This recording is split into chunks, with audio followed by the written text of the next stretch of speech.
At our daughter's third birthday party, my husband raised his glass and said, "I'm taking my daughter tonight and there's nothing anyone can do about it." He said it right after we sang happy birthday while 40 guests stood there with cake plates in their hands. My mother dropped her fork and my father started moving toward him, but my husband held up his hand.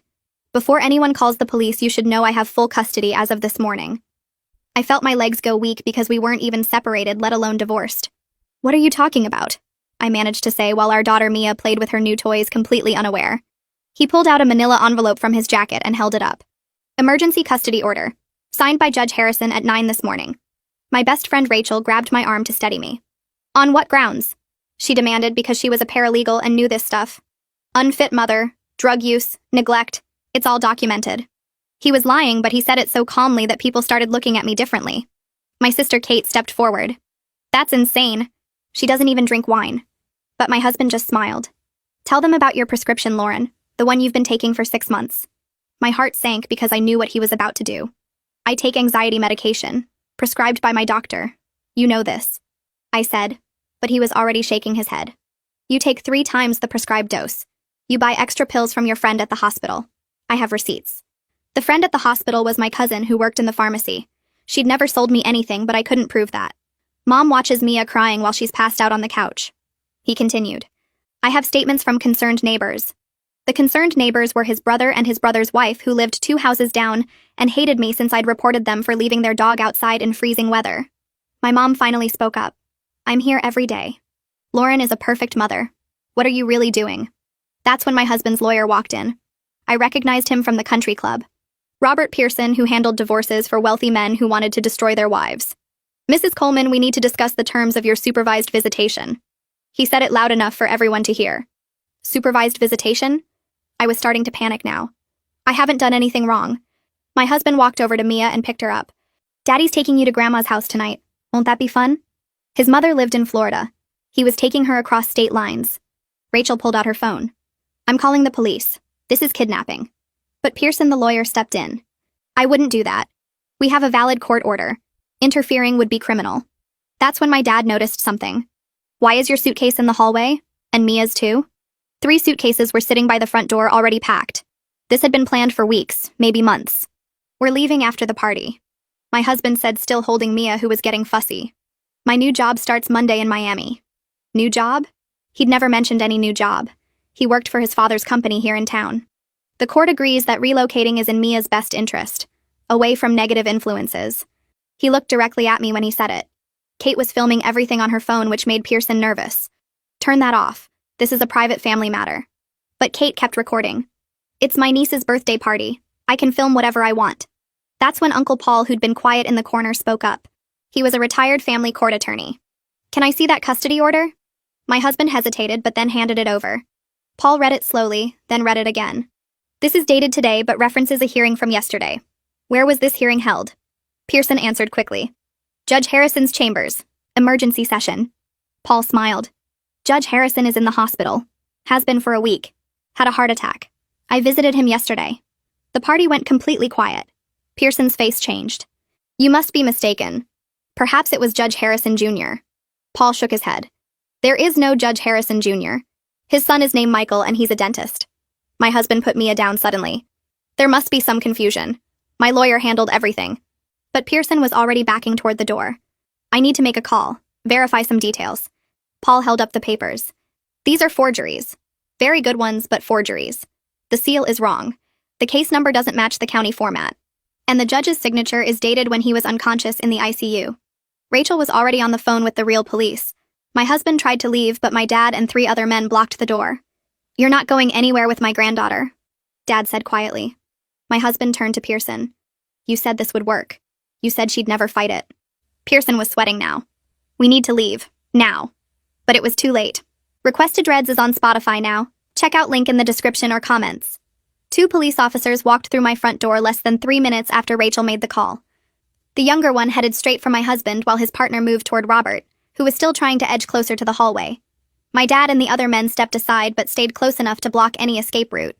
Uncle Paul held up the forged documents and started talking before anyone else could say anything. He pointed to the seal first, then the case number, then the signature, while explaining in detail why each part was wrong.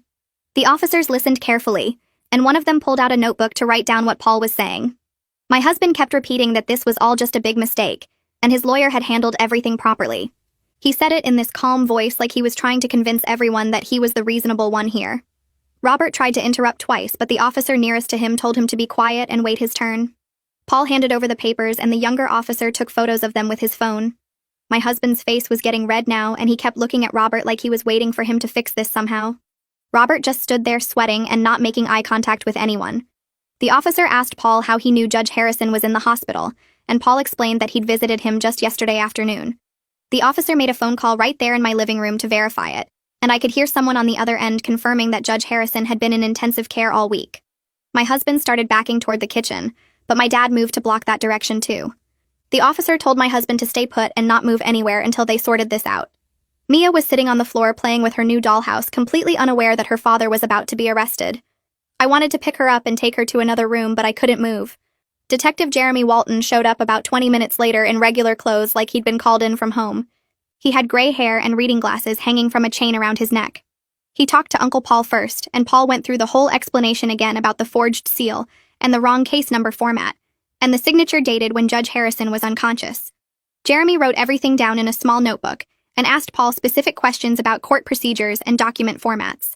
Then he talked to Rachel, who showed him her phone with the video Kate had recorded. He watched the whole thing twice and asked Rachel to send it to his email address right away. Kate came over and showed him her phone too, since she had the original video file.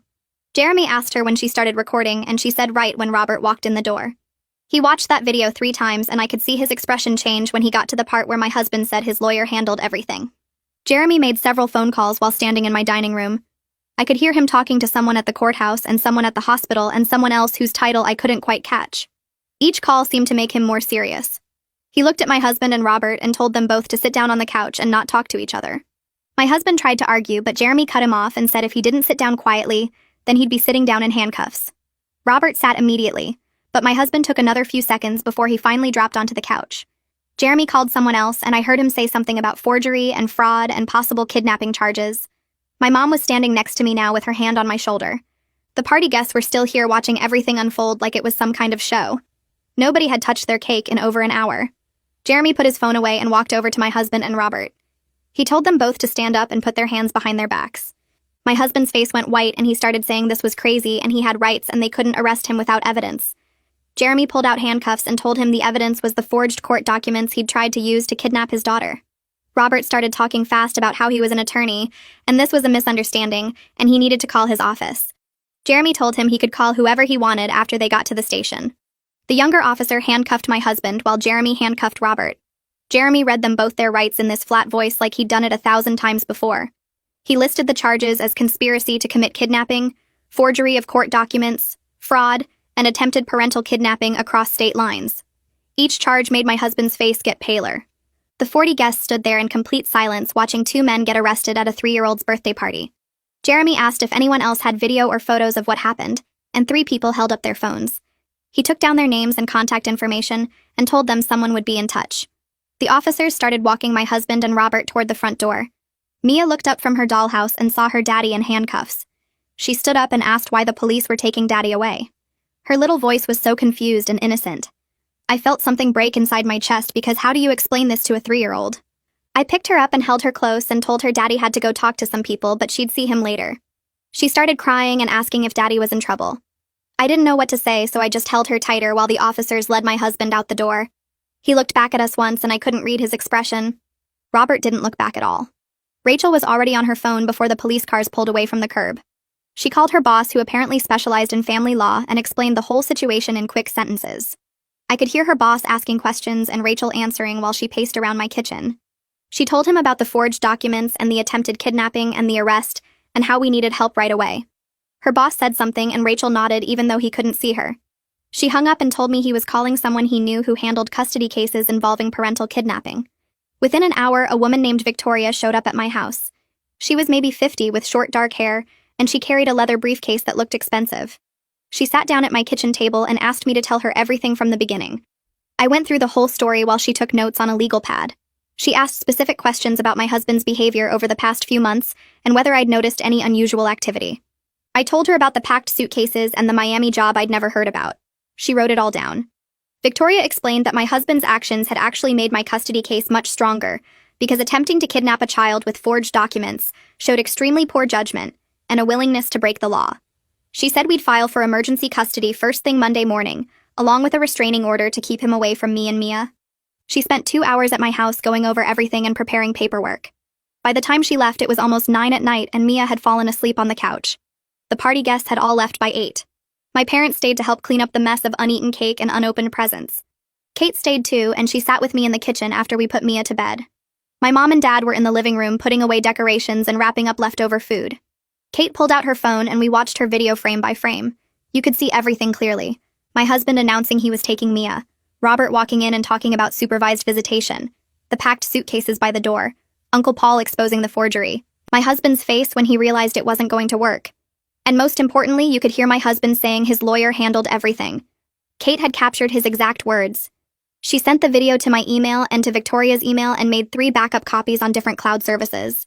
We sat there in my kitchen past midnight going through every detail.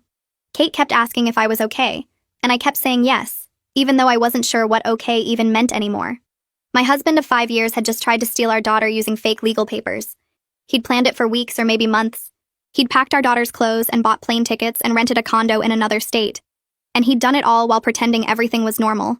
While kissing me goodbye in the mornings and asking what I wanted for dinner and playing with Mia before bedtime. I couldn't process it. My brain kept trying to make sense of it and failing. I spent Saturday and Sunday going through every financial record I could find.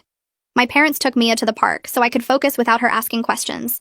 I pulled up bank statements and credit card bills and investment accounts. What I found made me feel sick. My husband had been moving money out of our joint savings account for 3 months. Small amounts at first. 500 here, 1,000 there. Then bigger chunks.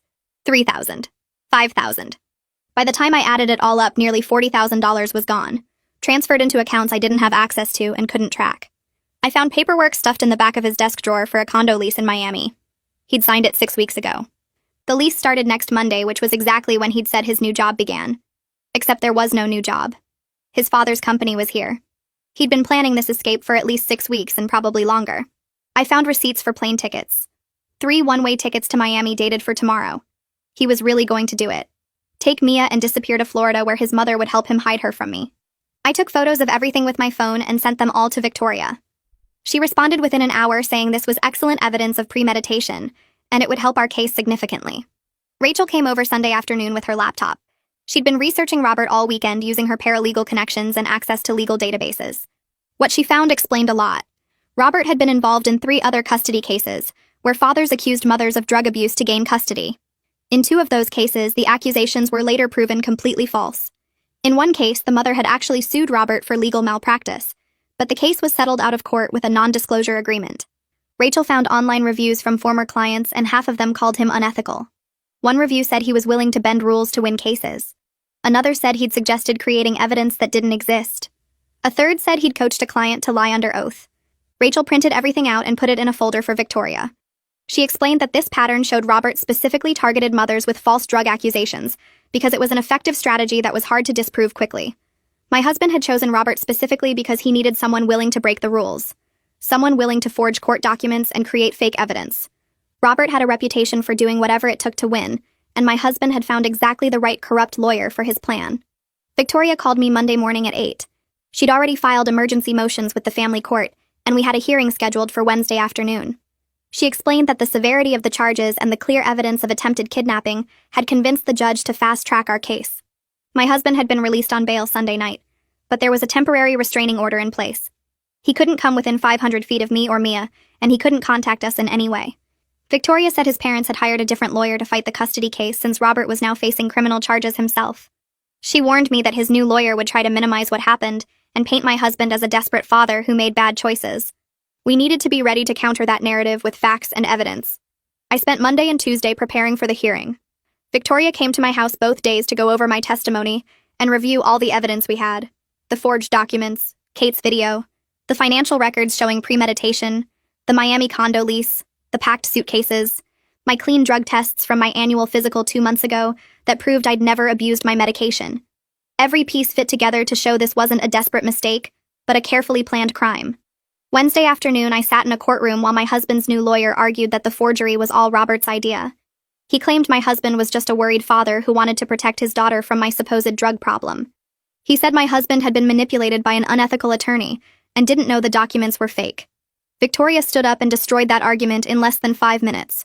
She presented the Miami condo lease signed 6 weeks ago, the financial records showing systematic money transfers over 3 months, the packed suitcases that proved he was ready to leave immediately, the plane tickets purchased 2 weeks before the birthday party.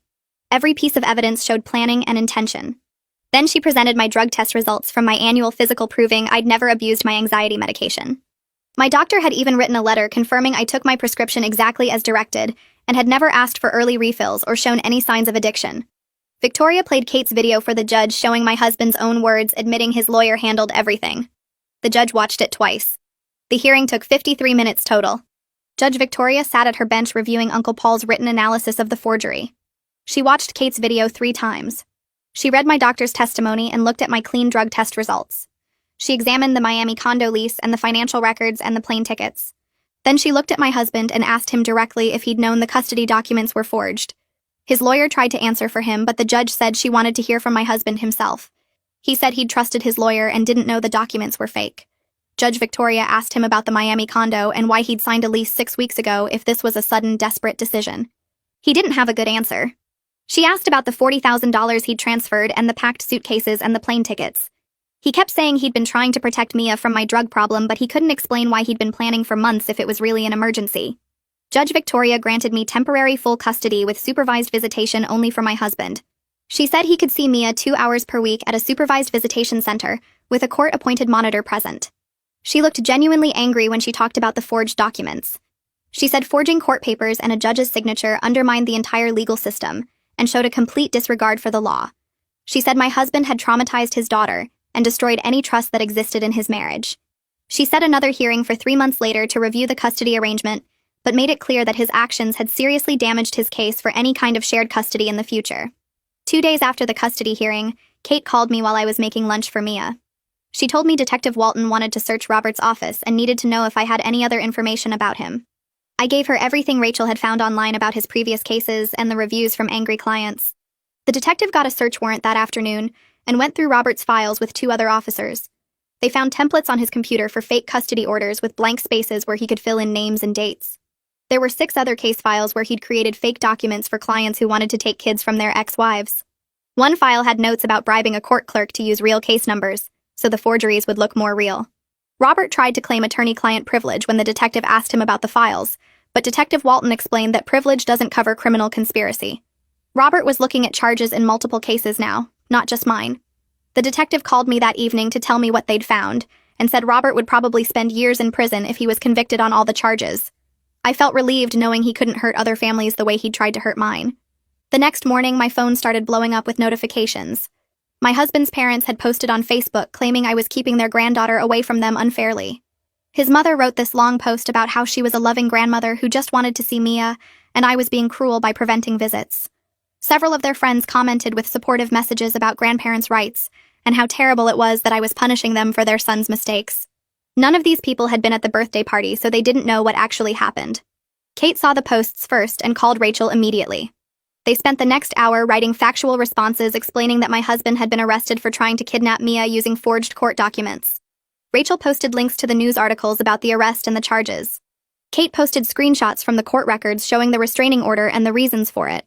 Within a few hours, the comments shifted completely. People started asking my husband's parents why they were defending someone who'd forged a judge's signature and tried to take a child across state lines. His mother deleted her original post, but by then dozens of people had already shared it with their own comments about the situation. My father-in-law posted an angry response claiming we were spreading lies about his son, but that just made more people look up the court records themselves. By the end of the day, their social media campaign had completely backfired, and several of their friends had apologized to me privately for commenting without knowing the full story. 2 weeks after the birthday party, my cousin Sarah called me crying so hard I could barely understand her. She worked in the hospital pharmacy, and investigators had shown up that morning asking questions about whether she'd sold me pills illegally. My husband had told them she was my source for extra anxiety medication, and they needed to verify his claims. Sarah was terrified she'd lose her job or get arrested even though she'd never done anything wrong. I felt horrible that my husband's lies were affecting innocent people who had nothing to do with our marriage problems. I called Victoria immediately and she told me to have Sarah bring all her employment records showing every prescription she'd ever filled. Victoria explained that the records would prove Sarah had never filled any suspicious prescriptions for me, and the investigation would clear her completely. I drove to Sarah's apartment and sat with her while she pulled together 3 years of pharmacy logs. She kept apologizing for being scared, and I kept telling her she had nothing to apologize for, because my husband was the one who'd lied about her. We took the records to Victoria's office that afternoon, and she made copies of everything. She called the investigators right there and explained that Sarah's records proved she'd never sold pills to anyone illegally. The investigators said they'd verify the records and close that part of the investigation within a week. Sarah hugged me so tight when we left Victoria's office and made me promise to let her know if there was anything she could do to help with the custody case. 3 days later, Detective Walton called my husband's brother and sister-in-law in for interviews about their statements as concerned neighbors. They'd told my husband they'd seen me passed out on the couch while Mia was crying, and he'd used those statements in the fake custody documents. The detective asked them specific questions about dates and times, and what exactly they'd witnessed. Under questioning, they admitted my husband had asked them to say they'd seen me passed out, even though they'd never actually witnessed anything like that. The detective informed them that providing false statements in a custody case was a crime, and they could face charges themselves. Suddenly, they started backtracking and claiming they'd misunderstood what my husband wanted them to say. They said they thought he just wanted them to be supportive, and they didn't realize he was going to use their words in legal documents. The detective told them their cooperation would be noted, but they'd still need to provide written statements correcting their earlier lies. My dad heard about the interview from his friend who worked at the police station and called me laughing about how fast they'd turned on my husband when they realized they could get in trouble too. That same week, Mia started having nightmares about police and people taking her away. She'd wake up screaming in the middle of the night asking where I was, and if the police were coming back. During the day, she followed me from room to room and got anxious whenever I was out of her sight for more than a few minutes. I couldn't even go to the bathroom without her standing outside the door asking if I was still there. Victoria recommended a child therapist named Lorraine Burke, who worked with young kids who'd been through scary situations. I called Lorraine that afternoon and got an appointment for the next week. The first session was just me and Lorraine talking about what happened at the birthday party, while Mia played with toys in the corner. Lorraine explained that kids Mia's age don't understand legal stuff, but they understand when adults are scared or angry and when their normal routine gets disrupted. She said we'd start weekly sessions where Mia could play with dolls and gradually talk about the scary birthday party in ways that made sense to a 3-year-old. After that first session, Mia seemed a little calmer, and Lorraine gave me techniques for helping her feel safe at home. We started the weekly sessions, and slowly Mia began acting more like herself again, though she still had bad nights sometimes. 2 weeks later, I sat in the courtroom watching Pearson walk to the witness stand. The prosecutor had made a deal with him, and now he was testifying against my husband in exchange for a lighter sentence. Pearson looked older than I remembered from the birthday party, and he kept his eyes down as he was sworn in. The prosecutor started with basic questions about how he met my husband, and when they first discussed custody issues. Pearson explained that my husband had come to his office about 4 months before the birthday party asking specifically about emergency custody and how to get it without the other parent knowing. The prosecutor showed him printed emails and asked if he recognized them. Pearson confirmed they were real, and that my husband had sent multiple messages asking about what evidence would be needed to prove I was an unfit mother. One email from my husband listed ideas including drug abuse and neglect, and asked if those would be enough for a judge to grant emergency custody. Another email discussed the plan to take Mia to Florida immediately after getting the custody order. Pearson admitted he'd told my husband that legitimate emergency custody would require actual evidence and court hearings, but my husband had pushed back saying he needed something faster. The prosecutor asked directly if Pearson had suggested creating forged documents. Pearson said my husband had been the one to suggest it first, but that he'd agreed to help because my husband offered to pay him $50,000.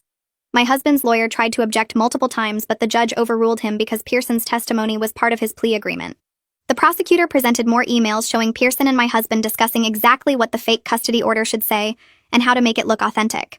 My husband had provided all the false information about my supposed drug problem and the concerned neighbor statements from his brother.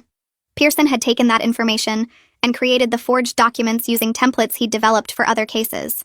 The defense lawyer tried to argue during cross-examination that Pearson was lying to get a better deal for himself, but the emails made it impossible to deny what had happened. Every detail Pearson described matched the documents Uncle Paul had analyzed at the party. When Pearson finally left the stand, he still wouldn't look at me or my husband. The trial continued for another week with more witnesses and evidence, but everyone knew the outcome was decided after Pearson's testimony. The jury got the case on a Friday afternoon, and we all sat in the courtroom waiting. Rachel held my hand while Kate sat on my other side texting our parents updates. Victoria had warned me that juries could take days to decide, but this one came back in less than 3 hours. The bailiff told us the jury had reached a verdict and we needed to return to the courtroom. My legs felt shaky walking back in, and I couldn't look at my husband sitting at the defense table. The judge asked the jury foreman if they'd reached a verdict, and he said yes. Guilty on conspiracy to commit kidnapping. Guilty on forgery. Guilty on fraud. My husband's face went completely white, and his lawyer put a hand on his shoulder, but he just sat there staring straight ahead. The judge set a sentencing hearing for 2 weeks later, and my husband was taken back into custody because the prosecution argued he was a flight risk. I watched the bailiff put handcuffs on him and lead him out through the side door. Rachel hugged me in the hallway outside, and Kate was crying even though she tried to hide it. Victoria said this was the best possible outcome and that it would help enormously with the custody case. The sentencing hearing was shorter than I expected. The prosecutor asked for the maximum sentence because my husband had tried to kidnap a child and had abused the legal system. My husband's lawyer argued that he was a first-time offender who'd made a terrible mistake out of desperation. The judge didn't seem impressed by that argument. She said my husband's actions represented a serious breach of trust and an abuse of the legal system that could have traumatized a young child.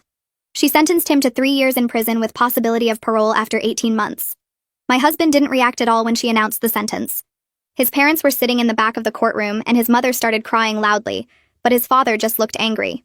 The judge added that my husband would need to pay restitution for my legal fees, and that she was recommending he have only supervised visitation with Mia even after his release. As soon as the hearing ended, my husband's parents tried to approach me in the hallway, but Victoria stepped between us and told them any communication needed to go through lawyers. Within a week of the criminal conviction, the family court scheduled a hearing on permanent custody. My husband's parents filed a motion asking for grandparent visitation rights, which surprised me because they'd barely been involved in Mia's life before all this happened. Victoria explained that grandparents could request visitation in our state, and that the court would consider what was best for Mia. We had a meeting in Victoria's office to discuss how to handle their request. I wanted to say no completely because I was still so angry about everything their son had done, but Victoria pointed out that Mia shouldn't lose her entire paternal family just because her father had committed crimes. She suggested supervised visits twice a month as a compromise. Rachel thought I was being too generous, but Kate agreed with Victoria that Mia might want a relationship with her grandparents when she got older. After thinking about it for several days, I agreed to the supervised visits with strict conditions about where and when they could happen. 5 months after that terrible birthday party, I stood in front of a family court judge waiting to hear the final custody decision. My husband had been in prison for 3 months by then, and his lawyer argued that he should still get visitation rights once he was released. Victoria presented evidence of the kidnapping attempt, the forged documents, and the criminal conviction. She also had statements from Lorraine about how the attempted kidnapping had affected Mia emotionally. The judge reviewed everything and said it was one of the clearest custody cases she'd seen. She awarded me full legal and physical custody of Mia, with my husband getting supervised visitation only after his release from prison. The judge also ordered him to pay child support and reimburse me for the legal fees, though Victoria had warned me that collecting money from someone in prison would be difficult, and I shouldn't count on seeing much of it. My parents were in the courtroom, and my mom cried when the judge announced the decision. Walking out of that courthouse knowing Mia was legally safe felt like I could finally breathe properly for the first time in months. Lorraine called me in for a meeting without Mia to discuss her progress. She said Mia was doing much better, and the nightmares had decreased significantly over the past few weeks. Mia still got anxious around her father's relatives before their supervised visits and needed extra reassurance afterward, but overall she was processing the trauma in healthy ways. Lorraine recommended continuing weekly therapy for at least another 6 months, because processing this kind of trauma took time and consistency. I asked if Mia would remember what happened when she got older, and Lorraine said probably yes, but that the therapy now would help her understand it wasn't her fault. We talked about warning signs to watch for, like regression in behavior or new fears, and Lorraine gave me strategies for handling difficult questions when Mia got old enough to ask them. Leaving that appointment, I felt grateful we'd found Lorraine because I couldn't imagine navigating this without professional help. The financial situation kept getting worse despite the custody victory. My parents offered to help me refinance the house to deal with the debt my husband had left behind. We spent a weekend going through all the paperwork and discovered he'd taken out a home equity loan I didn't know about, in addition to maxing out the credit cards. The total debt was close to $80,000, not counting the legal fees. My dad talked to his bank about refinancing options, and eventually we got a new mortgage that consolidated most of the debt, but increased my monthly payments. I picked up extra freelance work doing graphic design at night after Mia went to bed to cover the ongoing legal and therapy costs that insurance didn't fully pay. Some weeks I was working until midnight or later just to keep up with everything. Kate and Rachel remained constant supporters through all of it. They came over for dinner twice a week and helped with childcare when I needed to work late or attend legal meetings. Rachel brought groceries without asking, and Kate started a college fund for Mia using money she'd been saving for a vacation. Having them around made the hard days bearable. 8 months after my husband tried to kidnap Mia at her birthday party, We were building something that felt safer and more stable than our old life ever was. Mia smiled more now and laughed at silly things like she used to before everything happened.